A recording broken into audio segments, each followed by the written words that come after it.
warahmatullahi wabarakatuh. Nama saya Nida Faiza dari kelas 12 MIPA 3 nomor absen 21. Di sini saya akan menjelaskan materi tentang akuntansi sebagai sistem informasi.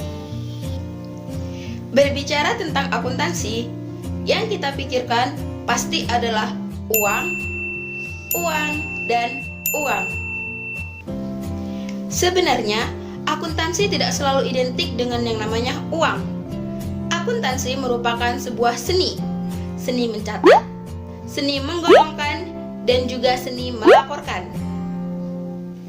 Untuk lebih jelasnya, di video kali ini kita akan ulas materi tentang akuntansi sebagai sistem informasi.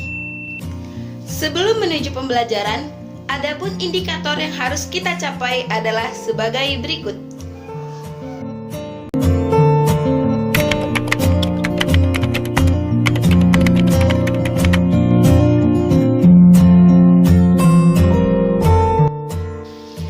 Kalau kita belajar tentang akuntansi, maka tidak lepas yang harus kita pelajari pertama kali adalah sejarah akuntansi. Sejarah akuntansi telah dimulai sejak manusia mengenal hitungan uang dan menggunakan catatan, sehingga akuntansi disebut juga sebagai seni pencatatan.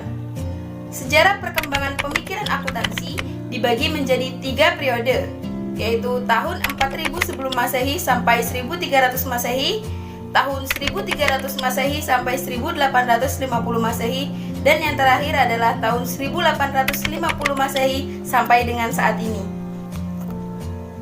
Masing-masing periode memberi kontribusi yang berarti bagi ilmu akuntansi. Pada periode pertama, akuntansi merupakan pencatatan yang sangat sederhana, mencatat apa yang sedang terjadi dalam bisnis saat itu. Periode kedua merupakan pengembangan dari periode sebelumnya, di mana lahir double entry bookkeeping. Pada periode ketiga, perkembangan pemikiran akuntansi tidak hanya mengenai debit kredit, tetapi sudah menyentuh kehidupan dalam bermasyarakat. Perkembangan teknologi yang luar biasa juga berdampak pada perubahan ilmu akuntansi modern. Yang kedua, pengertian akuntansi. Akuntansi adalah seni pencatatan, penggolongan, peringkasan, transaksi, serta kejadian yang bersifat keuangan dengan cara yang signifikan atau bermakna dan dalam bentuk satuan uang, dan penginterpretasian hasil proses tersebut. Yang ketiga, ada proses akuntansi. Proses akuntansi ada 3 tahap. Yang pertama, tahap pencatatan atau penggolongan. Yang kedua, tahap pengikhtisaran atau peringkasan. Dan yang ketiga, tahap pelaporan atau penganalisisan. Yang pertama, tahap pencatatan atau penggolongan. Dimulai dengan tahap catat transaksi, membuat jurnal umum, dan membuat buku besar. Yang kedua, tahap pengikhtisaran atau peringkasan. Dimulai dari membuat neraca sisa, jurnal penyesuaian, kertas kerja, jurnal penutup, dan jurnal pembalik. Tahap ketiga adalah tahap pelaporan atau penganalisisan. Dalam tahap ini ada 3, yaitu pelaporan laba rugi, pelaporan perubahan modal, dan pelaporan neraca. Yang keempat, bidang-bidang akuntansi. Bidang-bidang akuntansi ada 9. Yang pertama, akuntansi keuangan. Yang kedua, auditing. Yang ketiga, akuntansi biaya. Yang keempat, akuntansi manajemen. Yang kelima, akuntansi perpajakan. Yang keenam, sistem akuntansi. Yang ketujuh, akuntansi anggaran. Yang kedelapan, akuntansi pemerintahan. Dan yang kesembilan, akuntansi pendidikan. Yang kelima, profesi akuntansi. Profesi akuntansi ada 4, yaitu yang pertama, akuntan perusahaan atau intern. Yang kedua, akuntan publik.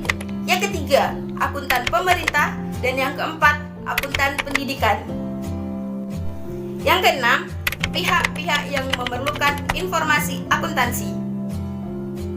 Pihak-pihak yang memerlukan informasi akuntansi dibagi menjadi 2. Yang pertama, pihak intern atau pimpinan perusahaan seperti manajer. Yang kedua, pihak ekstern, yaitu seperti karyawan, pelanggan, dan lain-lain. Yang ketujuh, kegunaan informasi bagi pemakai.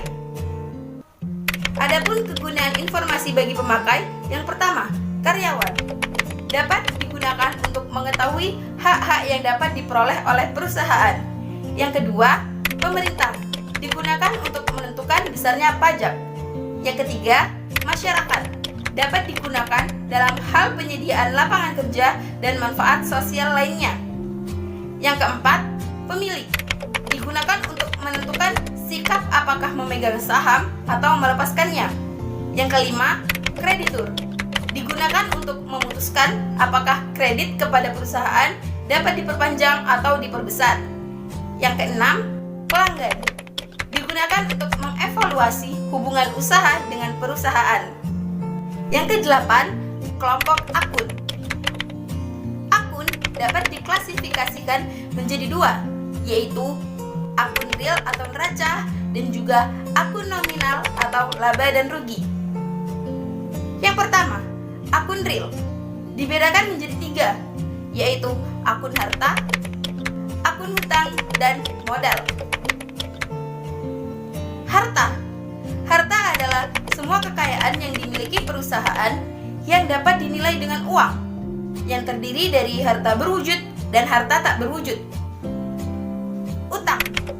Utang adalah kewajiban yang harus dilunasi oleh perusahaan kepada pihak ketiga sebagai akibat adanya transaksi di masa lalu. Modal adalah kewajiban perusahaan kepada pemilik atau hak pemilik atas perusahaan. Yang kedua, akun nominal atau laba dan rugi dibedakan menjadi dua, yaitu akun pendapatan dan beban. Akun pendapatan adalah hasil yang diperoleh perusahaan dalam kegiatan pemberian jasa kepada pihak luar perusahaan. Beban adalah pengorbanan yang dikeluarkan perusahaan untuk memperoleh pendapatan. Yang kesembilan, macam-macam kode akun. Kode akun ada 3 macam. Yang pertama, kode numeral. Yang kedua, kode desimal. Dan yang ketiga adalah kode kombinasi antara huruf dan angka. Bagaimana? Sudah mulai paham kan tentang materi akuntansi sebagai sistem informasi? Cukup sekian video pembelajaran dari saya.